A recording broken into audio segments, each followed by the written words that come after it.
Story 4. Jihad and Worship. Jabir bin Abdullah, when telling about the sincerity of the companions of the Prophet in worship, said the following: "We traveled with the Messenger of Allah in a battle. Then we attacked one of the houses of a polytheist, and we captured the wife of one of the polytheists. Then the Messenger of Allah moved home. After that, the infidel came to his house, and he received an explanation from his neighbors about what had happened to his family. So he swore that he would not return home before bleeding the blood of the Prophet's friends.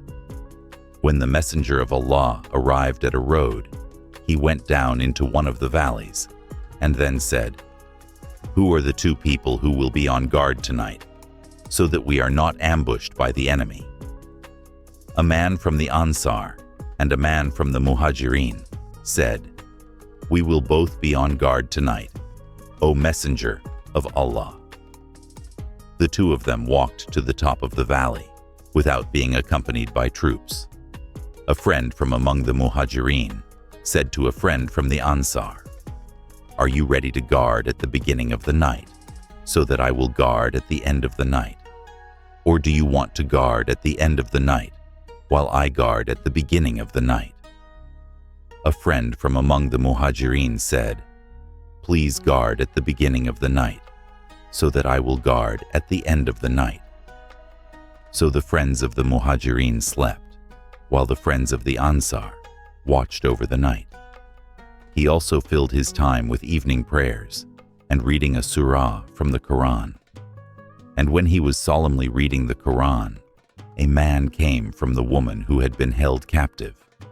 When he saw him praying, he knew that he was the guard of the army. Therefore, he immediately shot one arrow at him. When the friend was hit by an arrow, he immediately pulled it out and placed it on the ground. Meanwhile, he remained standing praying. He didn't move at all because he didn't want to stop reading the Quran.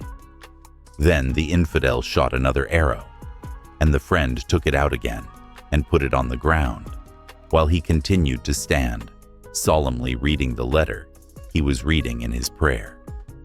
He didn't move because he didn't want to interrupt his reading. Then the disbeliever shot another arrow into his body, and the friend pulled out the arrow again. Then he bowed and prostrated himself. After praying, he said to his friend, who was sleeping waiting for his turn on guard, 'Get up. Now it's your turn.' Friends of the Muhajirin sat down.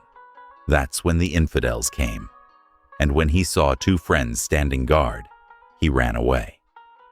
Meanwhile, a friend of the Ansar was bleeding from his body due to a wound hit by an arrow from an infidel. Witnessing that, a friend of the Muhajirin said to him, 'May Allah forgive my sins. Why didn't you wake me up before the infidel shot you?' He answered, 'I was reading a letter from the Quran, and I had started reading it in prayer, so I don't want to decide on my reading. And by Allah, if it were not for fear of making the Islamic troops guard loose and being penetrated by the enemy, and because I received orders from the Messenger of Allah, my soul would have been torn from my body before I finished my reading.'"